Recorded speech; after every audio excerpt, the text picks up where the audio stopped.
This is Stereo Media. In today's show, I'll be answering the controversial question as to whether or not you should pay off your mortgage early or ever.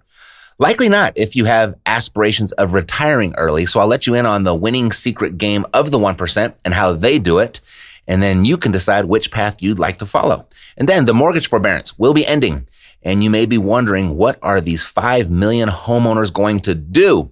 Are we going to see a tidal wave of foreclosures? Well, it's not quite the 5 million that mainstream media continues to mention. They put out more twists than a pretzel factory. Those were May 2020's numbers, months ago. We're really about half that now, maybe even a little bit less, as over half the people have already left the program, and they left unscathed. But 2.5 million are left, and that's still a lot, right? Agreed. So what's going to happen to them when the mortgage forbearance program expires? Where will you be able to find all of these foreclosures for sale? Well, I've seen the data, and I'll share everything you want to know about the upcoming foreclosure crisis, but have just been too frustrated because you can't get a straight answer. Well, you're getting it today. All right, let's go. Welcome to the all-new Epic Real Estate Investing Show, the longest-running real estate investing podcast on the interwebs. Your source for housing market updates, creative investing strategies, and everything else you need to retire early. Some audio may be pulled from our weekly videos and may require visual support. To get the full premium experience, check out Epic Real Estate's YouTube channel, epicrei.tv. If you want to make money in real estate, sit tight and stay tuned. If you want to go far, share this with a friend. If you want to go fast, go to reiace.com. Here's Matt. Should you pay off your mortgage early or ever? Not if you have aspirations of retiring early. Let me show you how this winning secret game of the 1% is played, and then maybe you'll change your mind. Ready? Let's go. Hi, my name is Matt Theriault, CEO of Epic Real Estate, where we show people how to invest in real estate so they can escape the daily grind and retire early. And for most people, just by the very nature of mentioning early retirement, red flags go up all over the place as if this seems too good to be true. Like, people only believe something if it's too bad to be false. I never understood that. Anyway, an early retirement is very much in the cards for anyone that wants it. You just have to change the way you play the game. For most, the retirement game consists of a life having worked 40 plus years, eliminating debt, maxing out the 401k, and paying off a home as fast as possible. If you want to retire at the age of 62, if you're okay with that, and then dramatically lower your living standards when you get there so that you don't run out of money before you run out of life, that's a good strategy. It's a good strategy for people that are bad with money.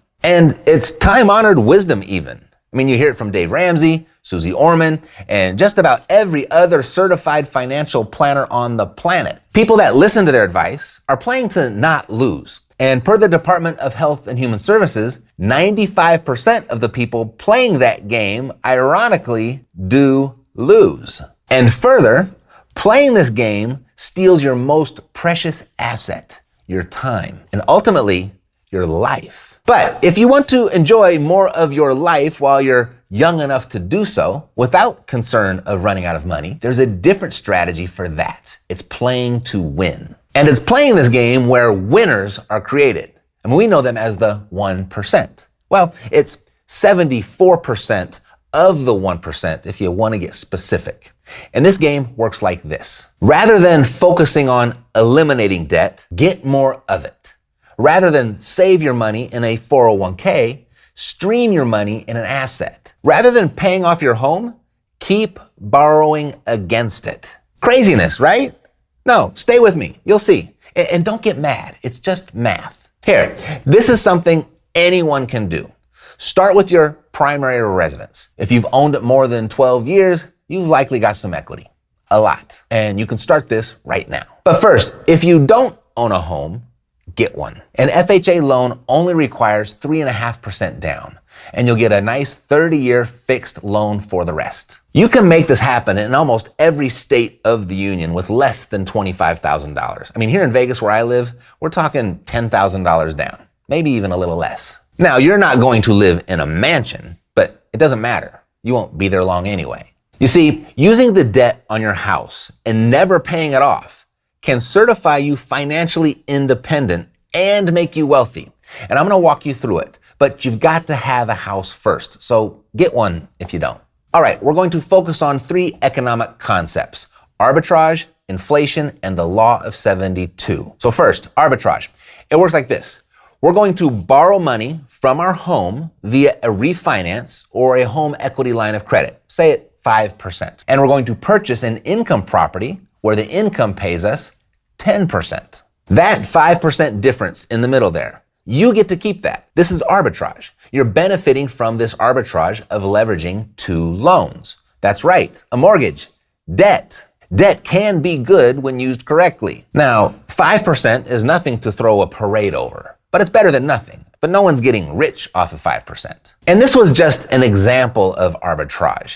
Yet we wouldn't be done calculating our return either. Let's just focus for now on the arbitrage. I'll get to the rest in a minute. Second, inflation. It may be the bane of an economy's health, but you can use it to your advantage and get stinking rich. And here's one of 2 reasons how this works.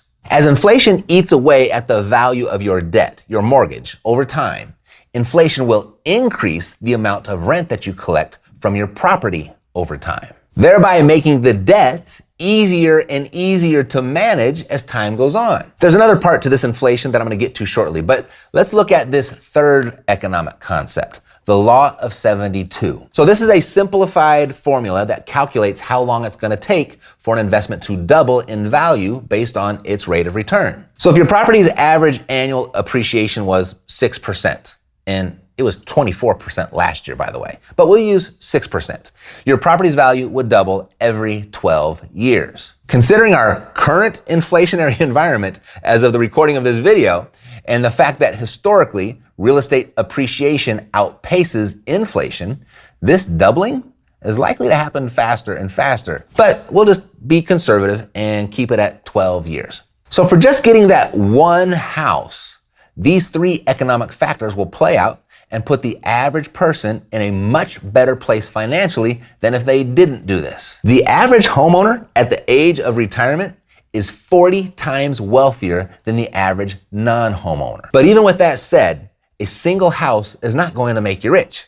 But you don't need a ton of them either. Let's look at just 10 properties. And to keep the math simple, we'll use $100,000 properties. And not only for simplicity's sake, it's realistic too. Go get a free investor packet at cashflowsavvy.com and you'll see how realistic this example is. All right, we've got 10 properties at $100,000 each. That's a modest portfolio today of $1 million. We're gonna need 20% down, so that's $200,000, and maybe $25,000 in closing costs and another $25,000 in reserves, and then a total loan of $800,000. But you need only $250,000 to make this happen. You know that home that Dave Ramsey is telling you to pay down so fast? Stop that and just pull as much equity from that property that you can by either a home equity line of credit or a refinance. At today's interest rates of, 4%-ish, and this year's inflation rate at 7%-ish so far, does that look familiar, by the way? That's right. It's arbitrage, isn't it? The economy right now is paying you to borrow money, about 3% at the time of this video's recording.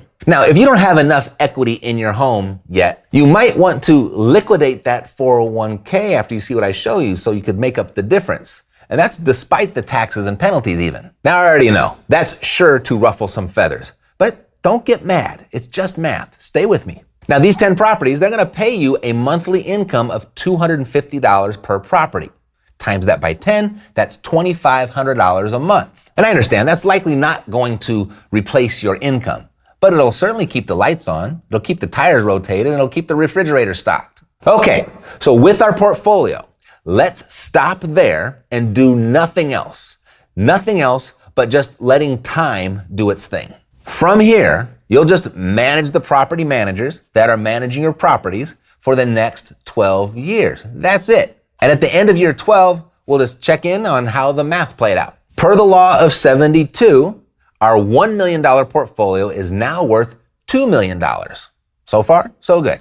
And we can now go back to the bank to refinance 75% of your portfolio's value. We'll pull out $1.5 million, leaving your portfolio with $500,000 of equity. We'll pay off the original loan of $800,000, and that will leave you with $700,000 of cash. You can now use that to support yourself over the next 12-year period, leaving you with $58,333 per year to live. Tax-free, by the way. The IRS doesn't tax borrowed money. So tax adjusted, that's probably equivalent to an $80,000 a year salary. Oh, and thanks to inflation increasing your rents, your cash flow has bumped up to approximately $300 per property. Times that by 10, giving you an extra $3,000 per month. That's $36,000 per year, giving you what's equivalent to an annual salary of about $116,000. Can you say early retirement? Yes. Now that you're retired, do nothing else with your portfolio but manage the property managers that are managing your properties for another 12 years. At the end of those 12 years, we'll do the math all over again. The portfolio has doubled again, valued now at $4 million. We'll refinance 75% again, leaving $1 million of equity in the portfolio and leaving you with $3 million of cash.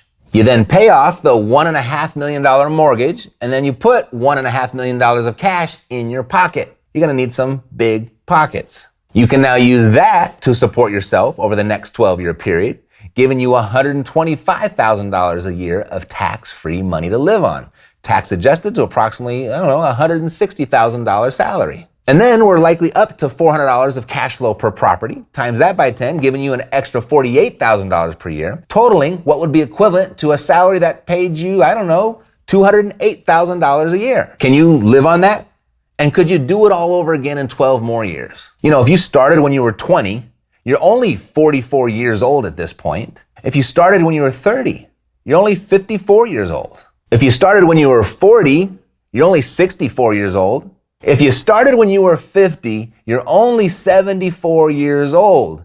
And you've got plenty of life ahead of you. With modern medicine, we're all gonna be living until we're 100. Most people, though, will ignore this math and pay off their home as fast as they can anyway. The reason why is they've got conflicting values, meaning they outwardly say that they want financial freedom, but internally they need financial security. It's how most humans are wired. And although freedom and security may sound similar, they are two entirely different strategies that people apply to attain them. One pans out, they win, and the other doesn't, they lose. And the problem with security is you never really get to stop working, or not for a very long time. And these days, is any job really secure? The other problem with security is that most people just don't make enough to save enough, nor do they have enough time in the day or their lives to create the type of wealth and freedom that leveraging your home's mortgage can. People are giving it a go for sure, but 95% of them are losing. And don't get mad, they're just the stats. And here's another thing. This is some really compelling irony for the people that follow the security path and pay off their house as fast as they can. You see, they will typically need to pull that money out in retirement anyway, via a refinance or a reverse mortgage. Insane, right? And if that's the plan, why sock it away in your house in the first place? Don't pay off that mortgage. Keep borrowing against your house, and you'll build your freedom far faster than you ever could by paying it off. And not just faster, with greater certainty of it actually happening. No one ever set themselves free by solely eliminating debt.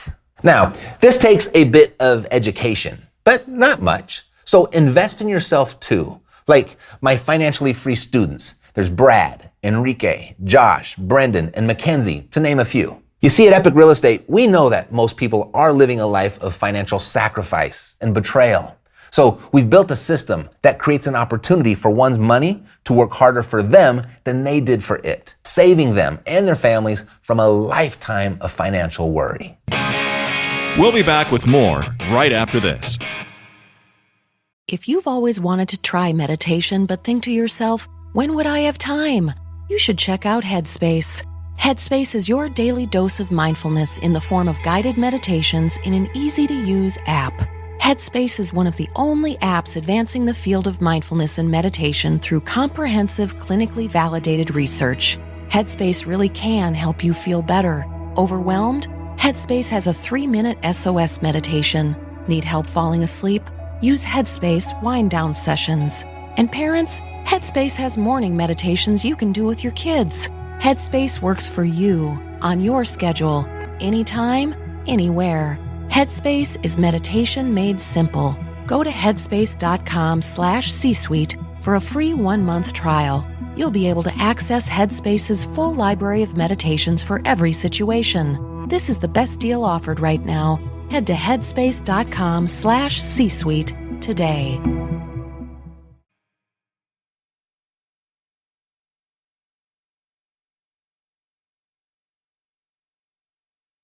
The mortgage forbearance is ending, and you may be wondering, what are these 5 million homeowners going to do? Are we going to see a tidal wave of foreclosures? Well, it's not quite the 5 million the mainstream media continues to mention. You know, they put out more twists than a pretzel factory.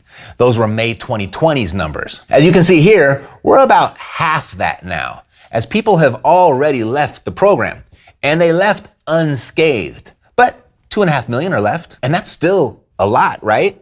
Agreed. So what's going to happen to them when the mortgage forbearance program expires? Where will you be able to find all of these foreclosures for sale? Well, I've seen the data, and I'm going to share it with you so you know where to buy. Let's go. Hi, my name is Matt Terrio, CEO of Epic Real Estate, where we show people how to invest in real estate so they can escape the daily grind and retire early. And a big part of making this plan work is by finding discounted real estate. And everyone knows that foreclosures are typically sold at a discount. And everyone knows that there are a bunch of homeowners out there right now that haven't been making their mortgage payments. And as sad as this is for homeowners, and tragically by no fault of their own, there is the potential a good number of these homes could go to foreclosure. The bank will take them back and put them on the market. And someone is going to buy them. And I'm thinking, why not you? Since the Coronavirus Aid, Relief, and Economic Security Act passed last year, more than 9 million Americans hit pause on making monthly mortgage payments, entering what's technically referred to as a forbearance. In June this year, a second extension was announced, giving homeowners who have yet to enter the forbearance program a chance to do so. And when looking at the maximum forbearance periods allowed, we're still not looking at any homeowners technically being forced out of their forbearance program and potentially losing their homes until really the end of the year. The exact date remains to be seen, as the Federal Housing Administration can't kick this can down the road forever. The chickens will come home to roost, and when they do, then what can we expect? Although we could see a real estate bubble pop at some point, this is not 2008, and here's what I mean. First, borrowers are in the best financial shape they've ever been. Here, look at this. The average credit score for repeat home buyers is around 740, and when we're talking first-time home buyers, that score barely moves, approximately a 725 FICO. Second, the average back-end debt-to-income ratio is falling like Nate Robinson in a Jake Paul fight, for both repeat buyers and first-time home buyers alike. And third, and what's probably the most important metric when it comes to looking at people's ability to make their mortgage payments, is this chart here. The mortgage debt service payments as a percentage of disposable income ratio. It hasn't been this low like ever, and it can't go much lower. So today's homeowner has got strong credit and low debt, and they're all paying their bills. Okay, sure, but there's still got to be some foreclosures coming, right? Well, let's take a look. The majority of homeowners in the program, according to the Mortgage Bankers Association, 77.1% of them have exited forbearance with a loss mitigation or modification plan in place. Loan deferrals or partial claims add up to 27.6%. Continuation of monthly mortgage payments make up 24%. Reinstatements 15.3%, and loan modifications 10.2%. From September 2020 through June 13th of 2021, only about 1 in 10 homeowners opted to exit forbearance by selling their home. That accounts for 7.5%. And then losing their home by a deed in lieu or short sale represents just 2%. totaling an estimated 250,000 homes. So no foreclosures coming out of these groups. But here's where you've got a shot. 15.3% of homeowners exited the forbearance period without a workout plan, totaling about 400,000 homes. And with these, considering there is no data on whether these homeowners can affordably pay the mortgage or not, or whether they will likely end up in foreclosure and on the market, we could see potentially 3 different scenarios play out here. If all 400,000 of these homes were to go into foreclosure and get listed, that would add up to about 24 days of supply to the current housing market. That's it. If 2/3 of these homes end up on the market, that's about 268,000 homes, which will add just about 17 days of supply. If only 1/3 of these homes end up on the market, that's approximately 133,200 homes, making up a paltry 8 days of additional housing supply. So given that only 1 in 10 borrowers are opting to list their homes, the more likely scenario is that 1/3, or even less, could end up as listed homes. Hardly a tidal wave of foreclosures. Now, if you're still having doubts about the number of foreclosures to hit the market and when the real estate bubble will burst, look at this. Home equity in the last year surged to $23 trillion as the value of the housing stock topped $33 trillion. It's very unlikely, even for the homeowners in the most dire straits, are going to just sit around and wait for the bank to come take their home. No, they'll put it on the market, they'll sell for top dollar, likely in just a few days, and use some of that equity to make up missed payments and then pocket the rest. Even for the very worst cases, there's enough equity to satisfy their delinquent loan obligations and walk away with some profit too. So if you're waiting for the flood of foreclosures to buy your next piece of property, you could be waiting for a long time. And in the immortal words of Mark Twain, words that have stood the test of time, don't wait to buy real estate and wait. Every single person that has ever listened to and heeded this advice is better off today than if they ignored it. Listen, I know it's competitive out there, but it's worth the fight. Real estate works. You got this. Mainstream media is ripping us apart. This is news to bring us together and make some money in the process. Good news for landlords. Rents are moving higher. In the first half of the year, prices have increased more than 11%, well above the broader inflation rate. Now, rent prices in 87 of the country's 100 largest cities have fully returned to pre-pandemic levels. Housing inventory, August 30th update. Inventory is unchanged week over week. It's up 41% from low in early April, however. But that is a decline of 27.1% from the same week last year. Supply is low, demand is high. So that's great news if you already own real estate and just more incentive if you don't. Bankrate reports that mortgage refis are not happening. And here's why. Homeowners who haven't refinanced don't believe it would save them enough money. Their recent report shows that less than 1 in 5, or about just 19% of homeowners with pre-pandemic mortgages have refinanced. Close to half, about 47% with pre-pandemic mortgages, have yet to consider refinancing, while more than a quarter, about 27%, have considered but have yet to actually do it. In addition to this, 7% don't even know if they've refinanced their mortgage or not. The report found that 38% of homeowners, including 54% of millennials with a mortgage, don't know their current interest rate and therefore don't know if they could benefit from refinancing or not. About 46% of total borrowers who have a rate of 3% or more are likely good candidates to refinance at lower rates. So you got to know your rate and you got to know what's available, because cutting expenses like your mortgage is as important as raising your income. If you work on both, your rat race escape happens that much quicker. And if we're talking about your income properties, lowering your expenses is as important as raising your rents. Your ROI grows that much quicker. Lastly, the report showed that homeowners with an income level of $50,000 or more are also almost twice as likely to have refinanced compared to those with household incomes below $50,000, which translates to poor financial education of younger people. And that's why this show is here. So share it with one of the younger people in your life. It's not a passing fad, it's the future of money. What happened this week in cryptocurrency? Crypto veteran and Bitcoin bull Anthony Pompliano is predicting a Bitcoin FOMO, fear of missing out phase that he says Wall Street investors aren't ready for. Pompliano says, if we go back and look at the FOMO phase of 2017 and other bull markets, it superseded almost everyone's expectations. What we're talking about right now is in the heart of a bull market. We had a 50+% drawdown. The volatility on this thing is unlike any other asset. And so when you start thinking about all of these Wall Street guys that come in, whether they're hedge funds, whether they're corporations, whether they're some sort of asset manager, I don't think they're ready for this. This stuff is going to absolutely rip their faces off. Bloomberg reported last week, Cuba said it would recognize and regulate Bitcoin and other cryptocurrencies for payment on the island. Because of tough embargo rules in Cuba, it has become difficult to use dollars. And as a result, the popularity of Bitcoin has grown among Cuba's tech savvy. Asset manager giant Fidelity, who currently holds $10.4 trillion in assets under management, projects a $1 million Bitcoin price by 2026.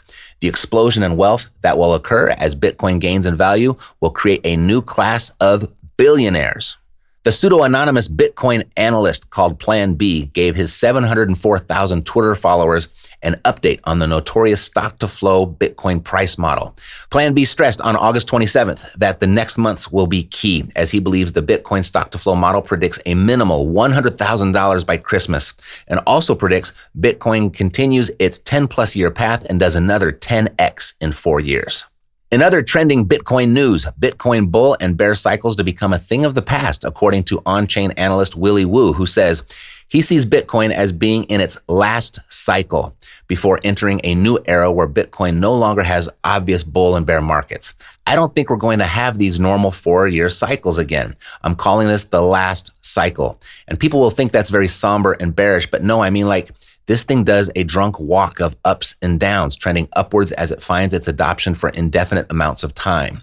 These 4-year cycles are gone. That's what I think might be happening, which is a big revelation because that's against the expectation of how the majority think. So we'll see if that plays out. And that wraps up the show. If you found this episode valuable, who else do you know that might too? There's a good chance you know someone else who would, and when their name comes to mind, please share it with them and ask them to click the subscribe button when they get here, and I'm going to take great care of them. God loves you, and so do I. Health, peace, blessings, and success to you. I'm Matt Terrio, living the dream. Yeah, we got the cash flow. You didn't know, homeboy, we got the cash flow.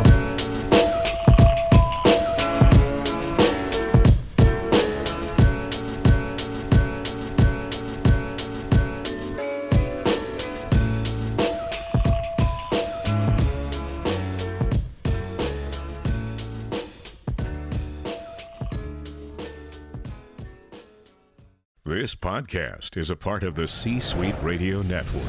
For more top business podcasts, visit c-suiteradio.com.